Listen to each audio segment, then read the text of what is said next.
Happy New Year. This is our first meeting of 2022 for the Municipal Accountability Review Board.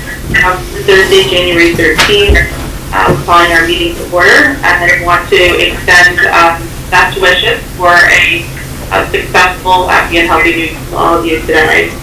I'm going to ask my co-chair if she has any opening remarks today. Michelle? I do not, Madam Secretary. Very excellent. Thank you. We are going to turn to our public comment period today. If there's a member of the public who wishes to speak, please unmute yourself, state your name and the town that you are affiliated with, and you have 2 minutes to give a public remark. I don't know if you like that though. You want a regular ballpoint? No, that's fine. Carol Cummings regarding my favor. Morning, Mr. Cummings. You have the floor. Thank you. I am a former resident director for 18 years, recently moved to RPC. I'm concerned not only for the residents, but I have a significant amount of West Haven general obligation municipal bonds. And if I may ask the board's consent to waive the 2-minute speaking rule, that I have just over 300 words, which may extend that 2-minute timeline, and it is important that stakeholders and residents have an opportunity to speak for your issue that the city has to take.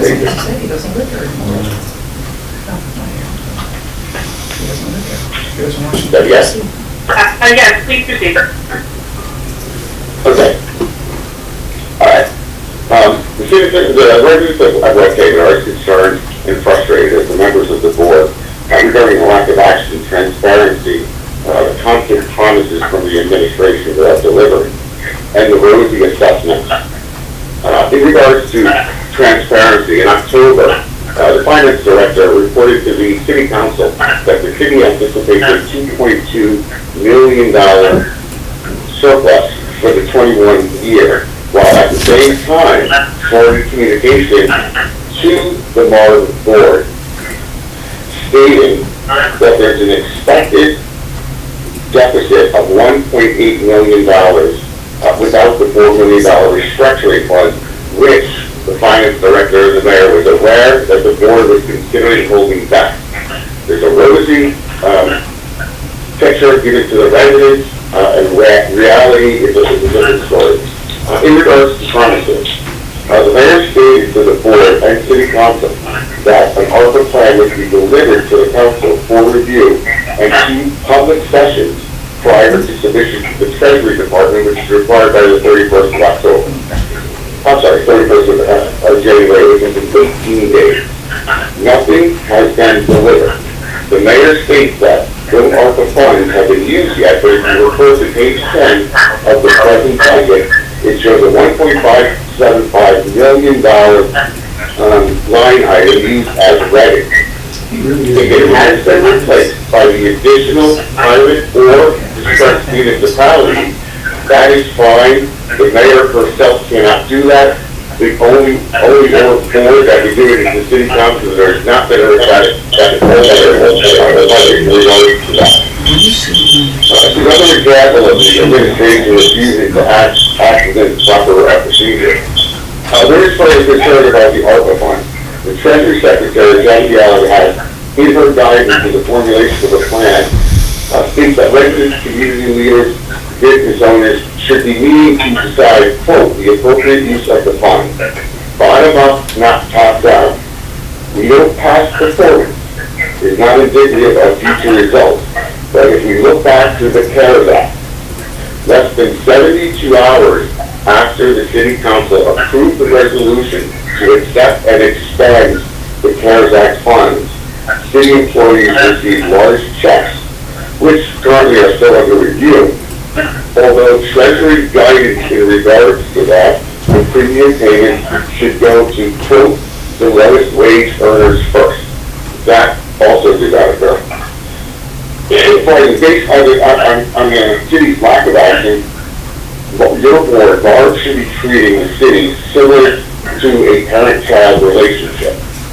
If they're not taking out the garbage, if they're not shoveling the driveway, and other chores, the allowance should be withheld.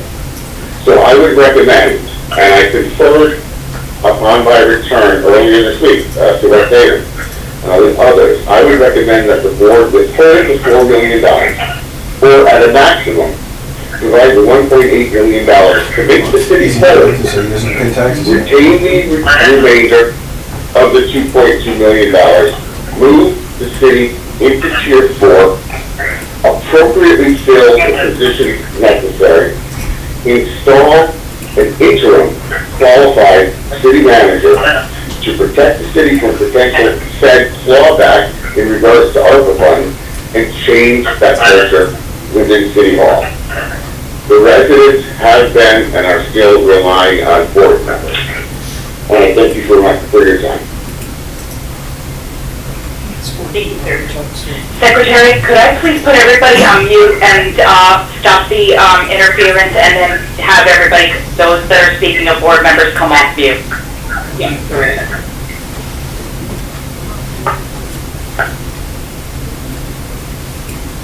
You've been muted. To unmute yourself, press *6. Are there any other members of the public who wish to provide comment today?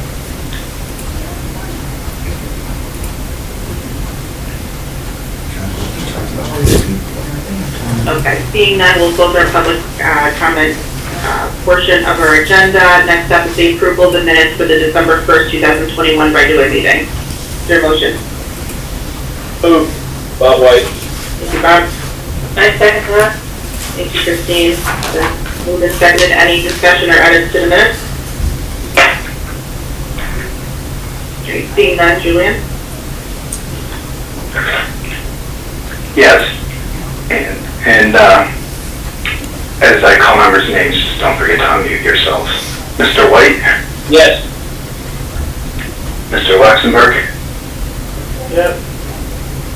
Mr. Hamilton, Yes. Mr. Brockman, Yeah. Ms. Shaw, Yes. Secretary McCaw, Abstain. and are there any other members that are joining the meeting that I did not name? David Miller here, yes. Thank you. Great, okay, the minutes have passed. So first today, we have the City of West Haven. We will begin with our subcommittee update, which you have a report from Julian in your meeting materials. Julian, can you please provide us with the highlights of the subcommittee on the meeting? Yes, we met on the 14th of December, and members will recall that back in the fall, the secretary had communicated to the city to submit plans and timelines for bringing the city into compliance with the current memorandum of agreement. And so we have been working through several action plans related to that effort. The city has submitted, and the subcommittee has reviewed an action plan for addressing a number of issues related to the purchasing function and related to staffing of the purchasing function.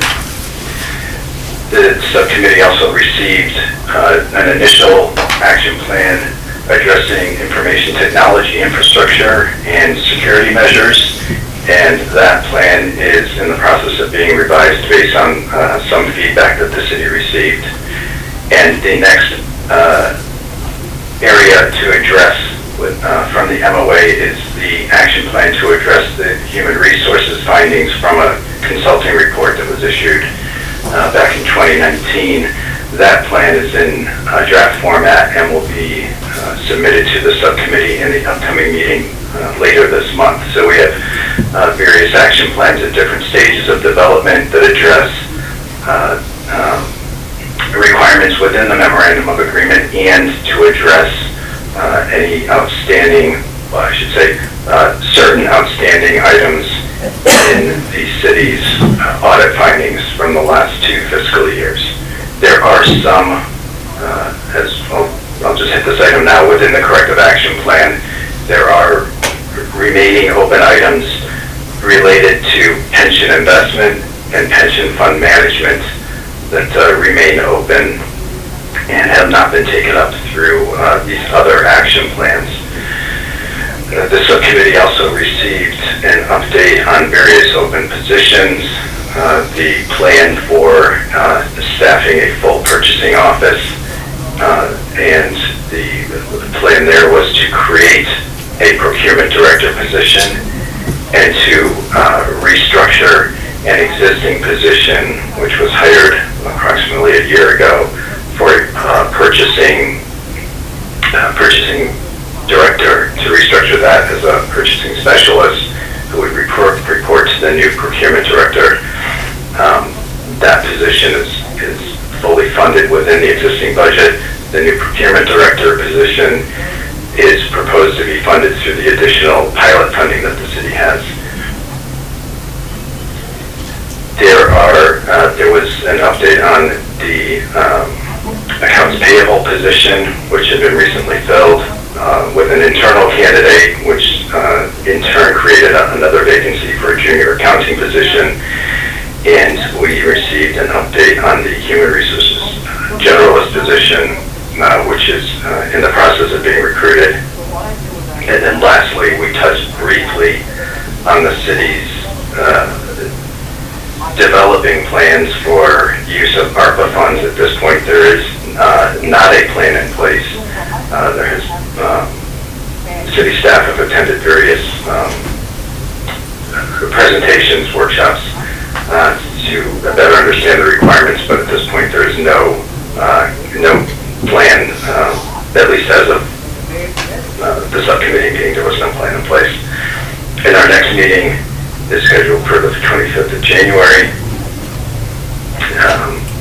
And I did not mean to skip over the Cohn-Resnick audit. That was also discussed. We had a quick update at the subcommittee meeting, but that is an item on this agenda as well. So Ms. Kennison will cover that as, I believe, the next item on the agenda. Great, thank you. So a couple of follow-up questions. First, with regards to the ARPA plan, Mayor Rossi, can you let us know the progress that you're making on that plan You are no longer muted.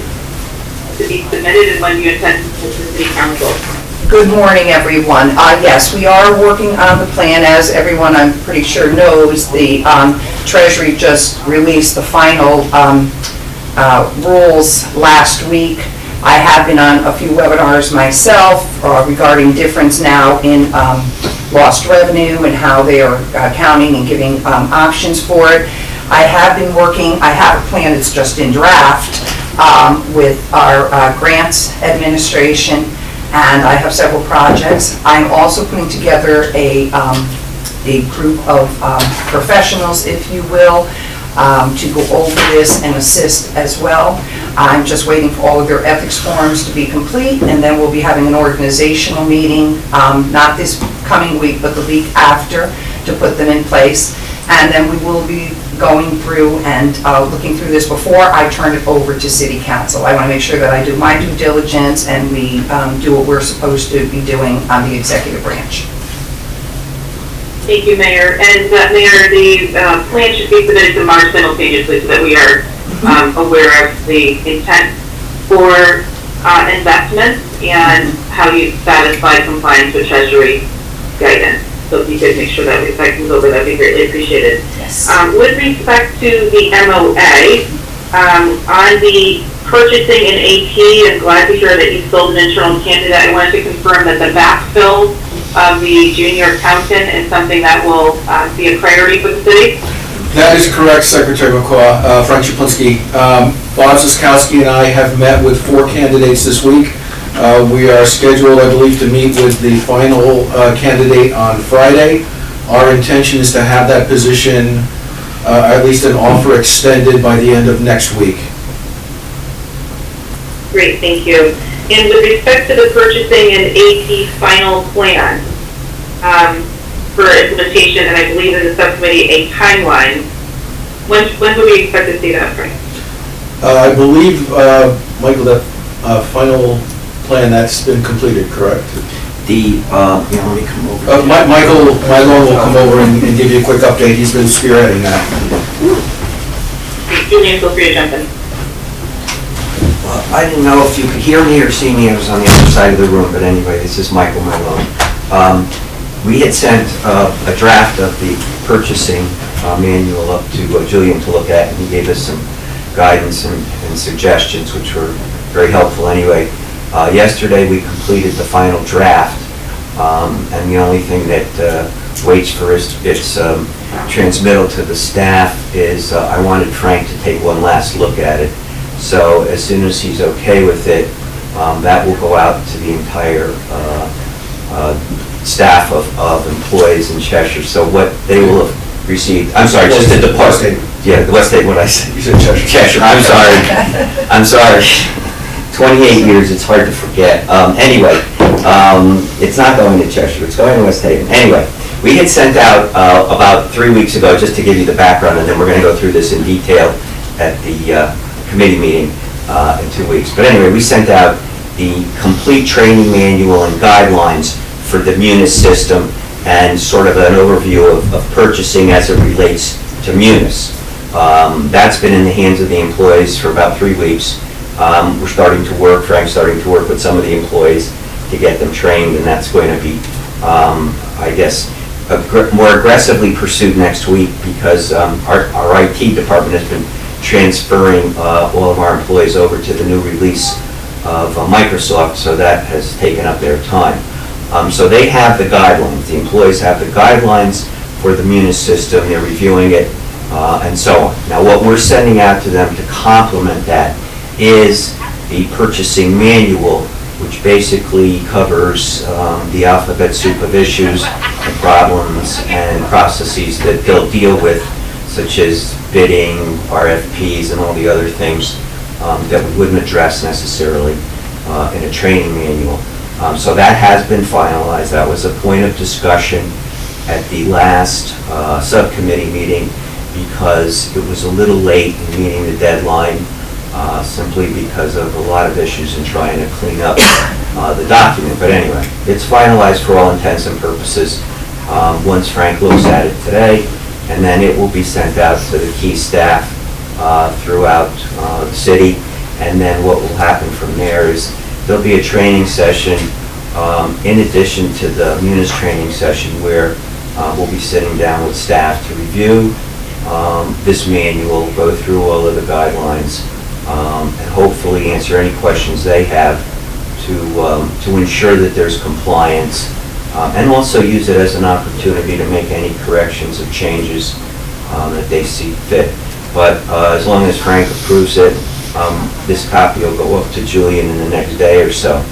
And then that'll be pretty much the foundation as we proceed, and basically be used once we have our purchasing staff in place to actually formalize some of the implementations of the things that we're recommending in the manual. The manual calls for significant involvement on the part of the purchasing agent and the people in the purchasing division.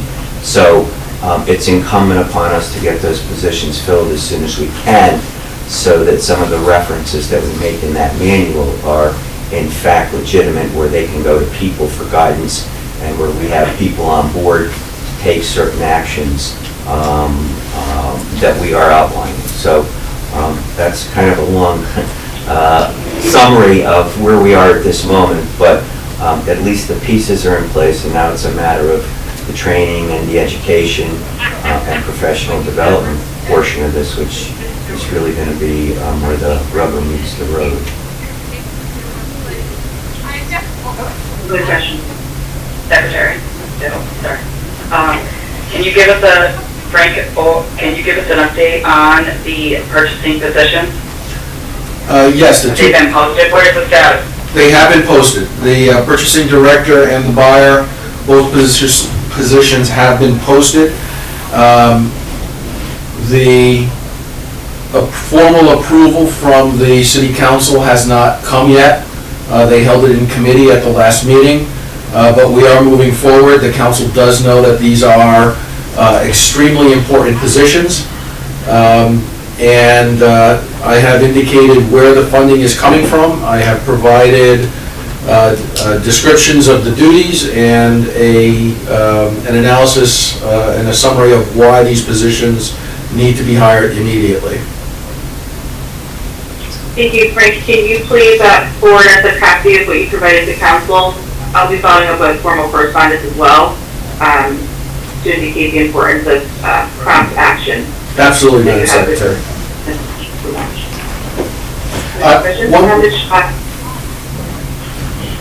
Thank you, Madam Secretary. So, there's some discussion around the scope of the audit that's currently underway and the extent to which it will address some of the current financial controls and offer some opinions on how to bolster financial controls.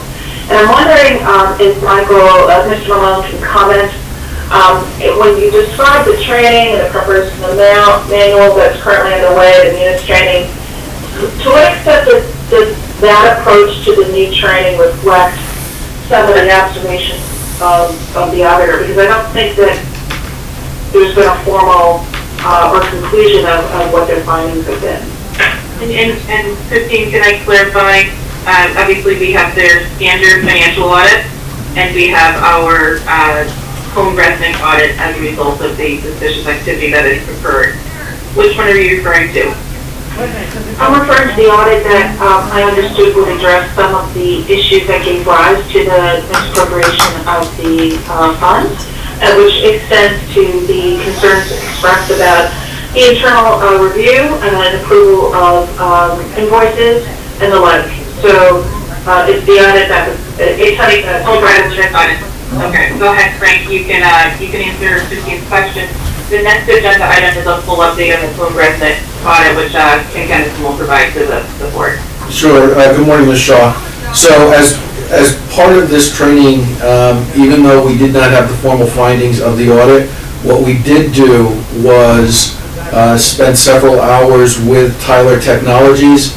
We requested that they walk us through what they believe are best practices as far as purchasing an AP using the Munis system to the full extent that it is capable. So that is what we are using as a base to build the training around. And can you speak to we did include in the scope of the audit as they evaluate the activities that took place in West Haven, the extent to which there are internal control deficiencies or weaknesses, they will be identifying them. They will look at their policies and procedures to determine if they are adequate in addressing any of those deficiencies. Kim, anything more that you want to comment on the PR audit? Sure, that is correct, Secretary. Anything as they're going through their testing that they have discovered will come to our attention, Christine, so you're aware. Whether it is CRF funds or not, even if it's in that same pathway of their testing, they're not going out and testing every single policies and procedures and controls in play. It is focused on CRF, but while they're looking at CRF, should they see deficiencies in specific areas, that will be noted within their report. Shall I move on to my update, Secretary? We can do that before we do so. Christine, did you have any more questions before we did the detailed audit? No, I just want to acknowledge that I think it's a positive that external advice has been sought on a going forward basis until we get to the findings of the audit. So I appreciate that response. Right. Thank you. Thank you. Any other questions on the subcommittee report out before Kim provides us with a home resident audit update? Matt has his hand up, Secretary. Yes, as a non-audit question. Sure. The pension management and funds and moving forward, I know that's an open item that we've talked about for a couple of years. And obviously there's a lot of other things that are sort of on the plate that are time sensitive. So, but is there a timeline for when we hope to sort of move that forward and put together a plan for addressing those issues? And if not, can we put one together? I don't have a formal one, Mr. Brockman, but I will sit with Lee Tiernan before the end of this week and advise that we need to have a formal plan in place to get his advice on how best to address the various commissions police and fire that will have to inevitably give their blessing to whatever we do. Yeah, that's certainly one of the trickier open items that Yeah, will take a long time to work through. So correct. Now, one thing just to, reconfirm is that the city has been fully funding the ADEC each year.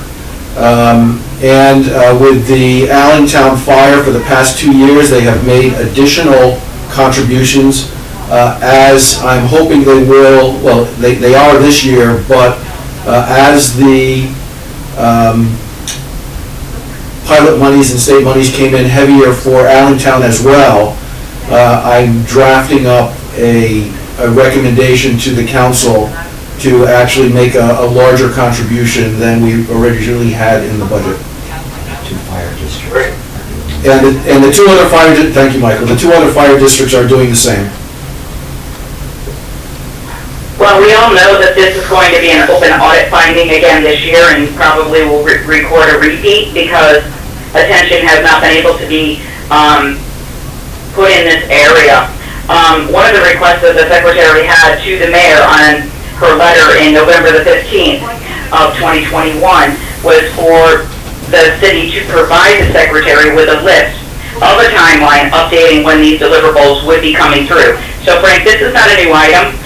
This is an ongoing item, and I don't think our focus should shift from the existing audit that's going on that I'm going to give you an update on, but it should prioritize what the priority is. So if this is not an open hot button that we need to focus on, then it should say, I'm going to do this in 2022, maybe the second half of the year, or maybe you're not able to do it at all. But we need to have a plan so that we understand when you will and meet those deadlines. We haven't received that. We just hear we're working on it, we're working on it, we're working on it. We just really need a good plan for each one of those items, and knowing that you can't get everything done all at once. But let's bridge out what that focus should be. Understood, thank you. Following up on, Mark, following up on Matt's question, I have reviewed the fire district's report regarding the pension, and it really has been 2 years. I mean, for a year they were drafting an RFP. For another year they supposedly were sending out an RFP. And then when you look at it, it basically says that the fire districts have conceded that they, for all intents and purposes, don't intend to do this. So, my question is, just to reiterate the seriousness of this matter. We've been talking about this for 2 years. It's almost a delay, deny type of attitude by the districts and the police to maintain the status quo, which has a fully funded system, and one of them less than 20% or at 20%. I mean, it gets to be comical after a while as to what the seriousness is. And based on, I think it was Kim that just said, moving this to a specific timeline, actionable date, that MARB can be assured that there's going to be action taken on this specific item is, to me, imperative, especially when you're talking about pensions. So I just wanted to voice that. And secondly, as far as the ARPA issue that the mayor spoke to, and her intent to convene a working group, etc., and then forward a plan to MARB. There again, do we have a specific time that MARB can expect this to be before it for review? Because it's, again, a very frustrating position where we meet at the subcommittee monthly, and we hear we're working on it. And that issue, as well as the hiring issue, where the town council, in effect, I don't want to say kills the issue of hiring, but doesn't take action at one of its meetings. My question is, how serious are people taking our concern relative to the overall picture of what we see having before us? I have faith in the people that are there, but it's very frustrating that meeting after meeting we hear this is the project that we'll get back for as time goes on, and I know it does take time, but 2 to 3 years is a little bit, looks like the realm of timeliness, I think, so I would encourage some specificity as to what we can expect. Mayor, do you have a timeline in which we will receive the ARPA plan? I don't have a timeline together. As I said earlier, when I got on, the final regs just came out. I'm of the method that I want to do this correct, right, and we will never get this kind of money again to take care of the issues in West Haven going forward.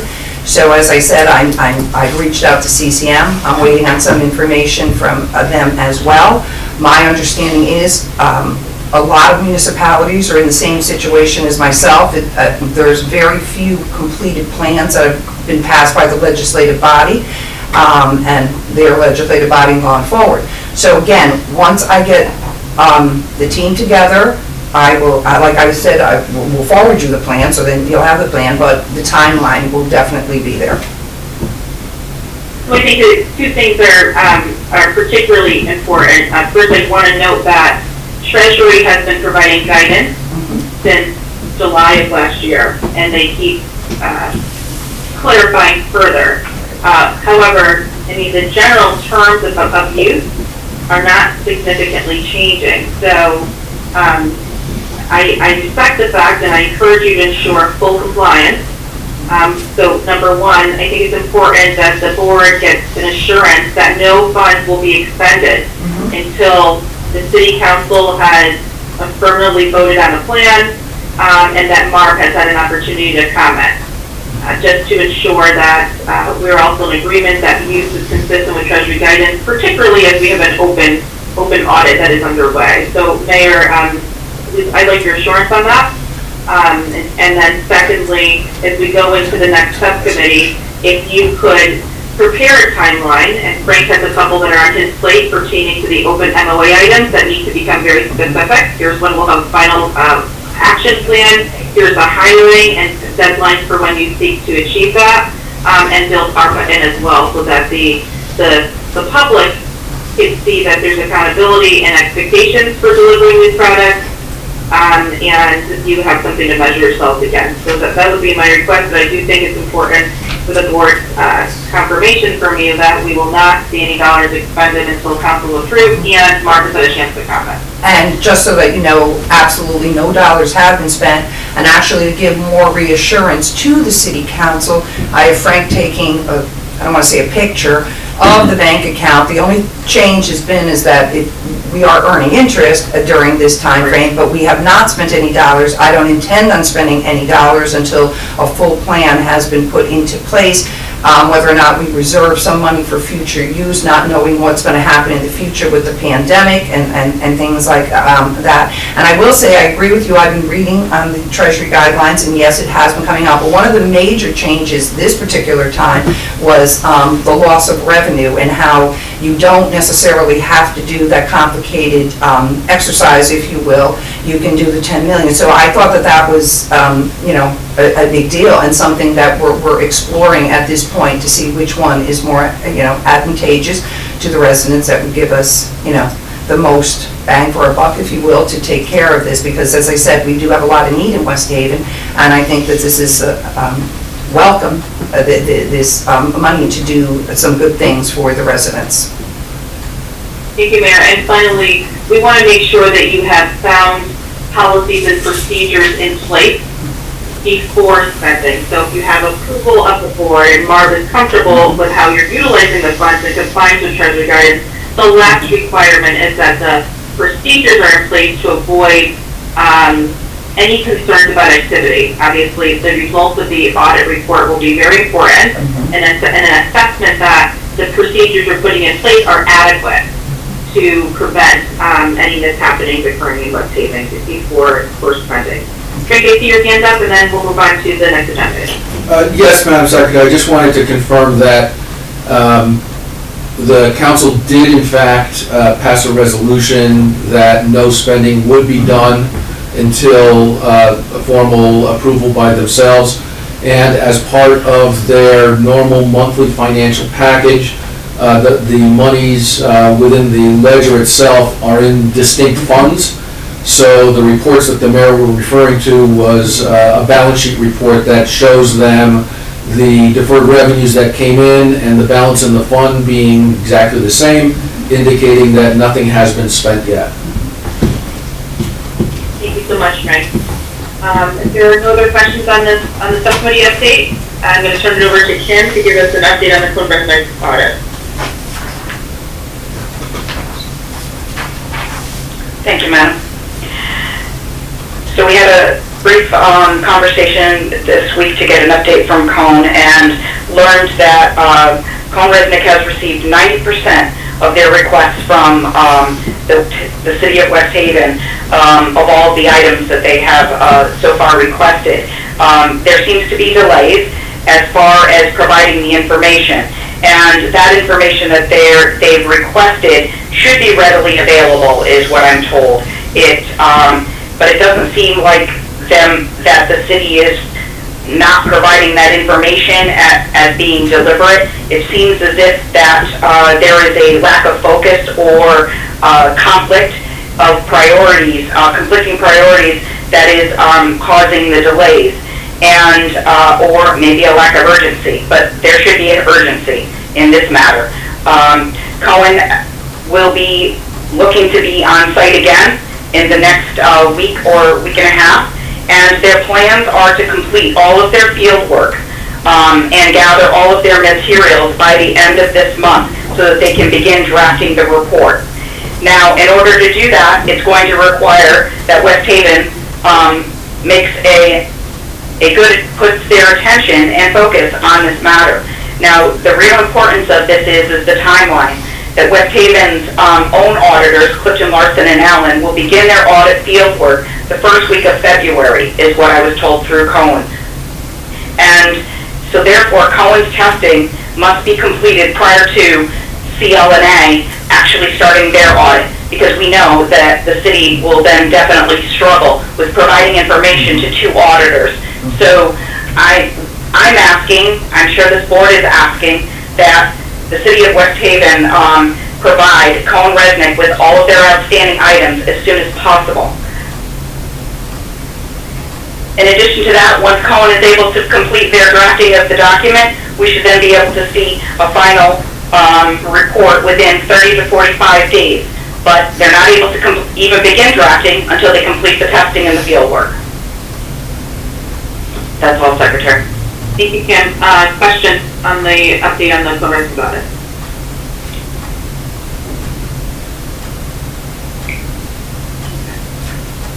Yeah, I have a question. Do we have a list of the 10% of the items that have not yet been received? Do you have a list of those items? I do not, Tom. I received an email from Cone Resnick yesterday, Mr. Hamilton. I can forward that on to Ms. Kennison. Okay, I think it might be good if the staff gets a list of the actual items and follows up with Frank and the West Haven staff.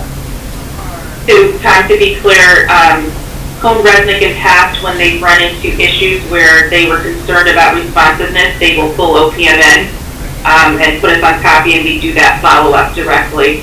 When that happens, West Haven has been responsive.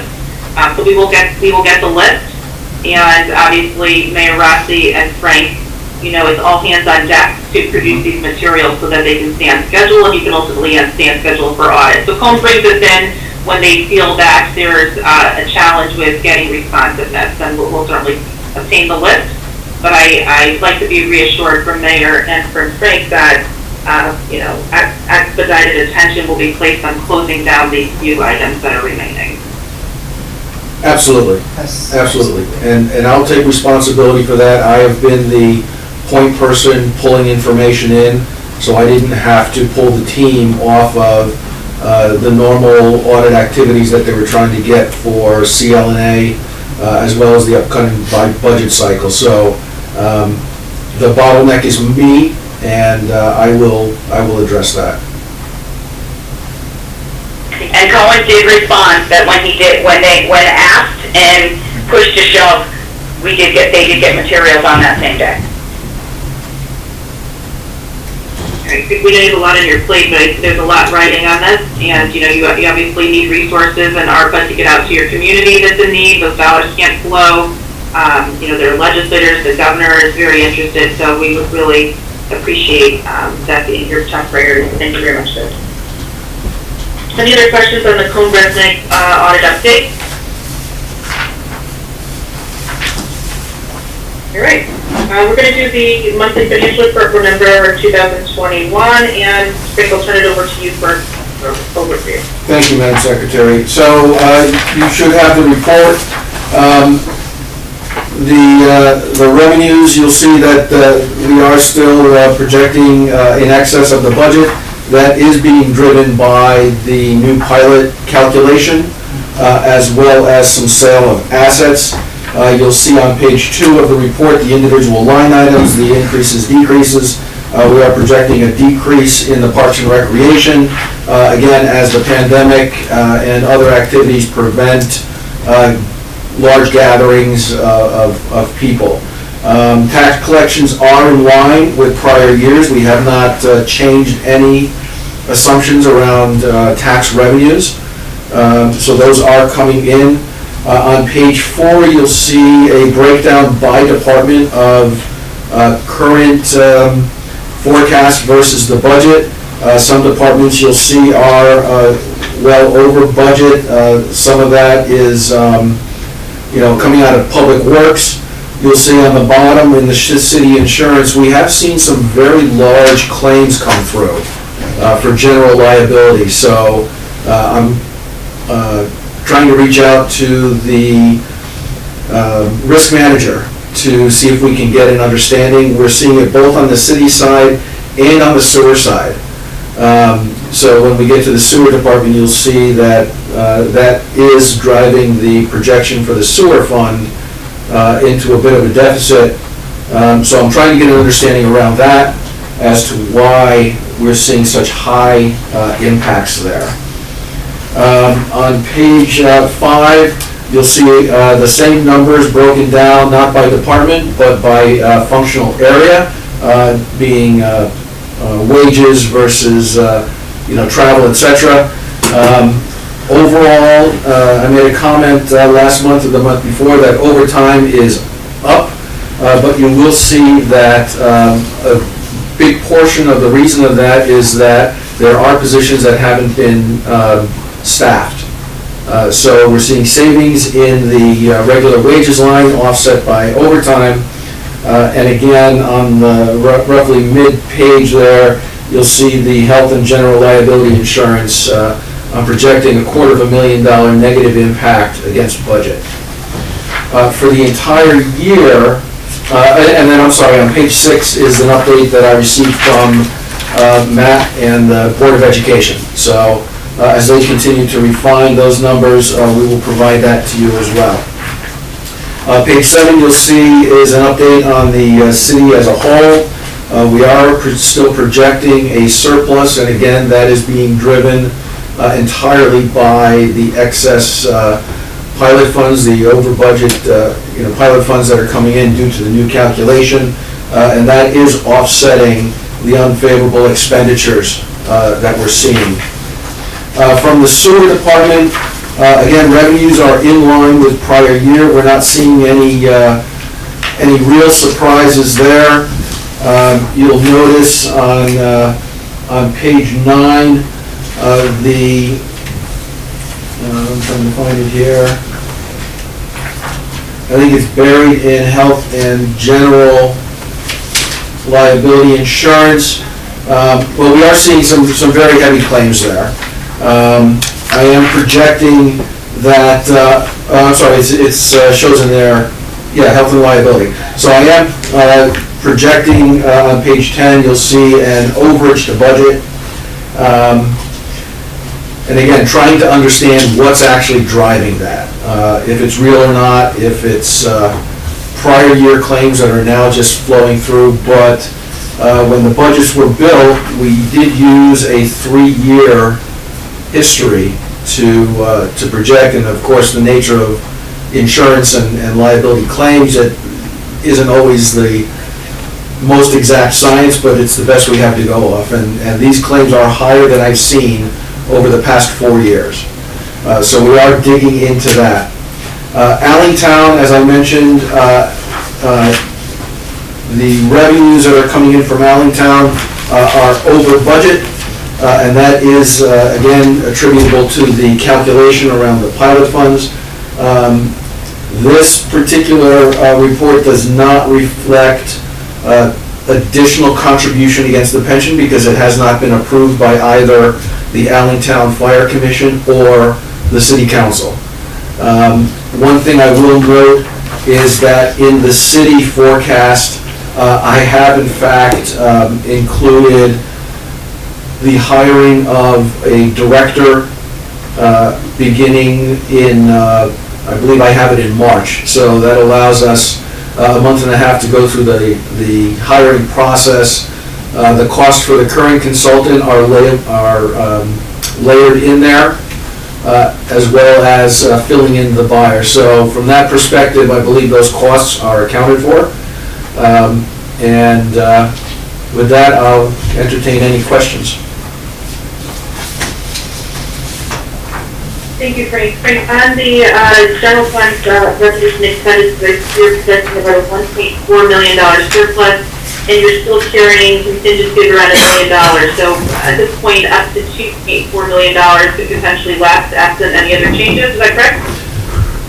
That is correct. And as part of the contingency other, there are various line items in there that will be expended. However, $300,000 of that is a line item built to increase the fund balance in fiscal '22. I can provide a more detailed breakdown to that, Madam Secretary, if you wish. That would be great. Thank you, Frank. And with respect to the lapse in full-time salaries and the overage and overtime, are there any departments in particular that are struggling with recruitment that's resulting in the overtime costs? Police are struggling right now. They're losing people to other towns. So that was brought up at the council meeting this past Monday night. And while I can't go into details because of contract negotiations, this is being addressed. Very good. And finally, with respect to the projected surplus of $1.4 million plus, I just want to flag for you, Mayor, and for the team that in the event the co-resident audit determines there has been misuse of funds, those dollars will need to be repaid back to the state for us to return to the fund. That program expired December 31st. That's the coronavirus relief fund, so I want to make sure that you are aware of that in advance. Thank you. And other questions, comments, if your hand up there. Yeah, thank you, Madam Secretary. So, Frank, you had indicated that your tax revenues are running on budget essentially. Do you have any, but at this point you're essentially showing exactly the budget numbers. Do you have any additional information to share in terms of whether you expect you're going to exceed your budget? Do you have any information on the motor vehicle supplement that could have been billed either in December or 1st of January, which would indicate that you're either running ahead or below or behind that number?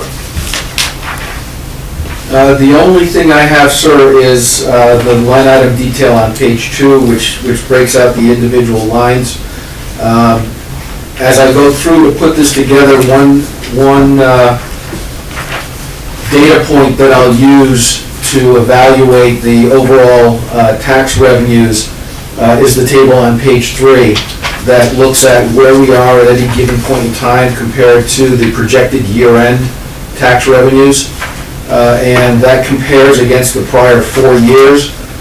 So we are at roughly 53% of where I'm saying we're going to end up compared to 53% in the prior year, and the 5-year average is 52.9.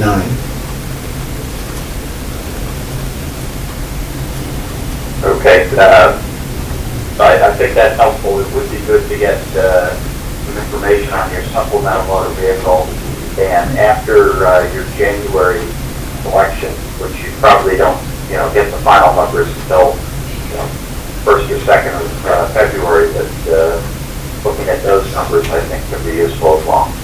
Yes, sir. I'll follow up with the tax department. Thank you. Other questions on the financial report for Stephen? Madam Secretary, I did have a question. Yes. I had asked Kuhn Resnick when I spoke to them earlier this week, if line items are determined that we had put through on the report to be non-qualified. There are expenditures that we did not include in that report because the filing would not allow us to go over the 1.2 that was identified as West Haven's allotment. What is the process for replacing unqualified costs with what we would believe to be qualified? For example, security personnel that have been hired specifically because of the pandemic. Great, we're gonna have to wait the findings in that audit report and, depending on what the conclusions are, but your justification for use of expenditures is as of the period of time you reported that into OPM. If we find that there are expenses that are not eligible or there is misuse, most likely you will end up just repaying those funds as opposed to shifting around to other types of expenditures. So that as of a point in time, you have fully expended dollars, and here was the use of funds. We will identify what was appropriate use and what was inappropriate use. Any inappropriate use will be returned to the state. Understood. Thank you. Thanks, sir. Other questions on the financial report for West Haven for November 2021? If there are no other questions from the board members, I have a question. Sure. Go ahead, Julie. On the Allentown Fire Fund revenues, the revenues from the state were previously projected to exceed the budget by closer to $700,000 as a result of the change in the pilot formula, and wondering if there was what is influencing the change there to a projected overage of just a couple $100,000. I will look into the line item breakdown of that, Mr. Freund. Okay. I know we did have something in there, but I will look into the line item details.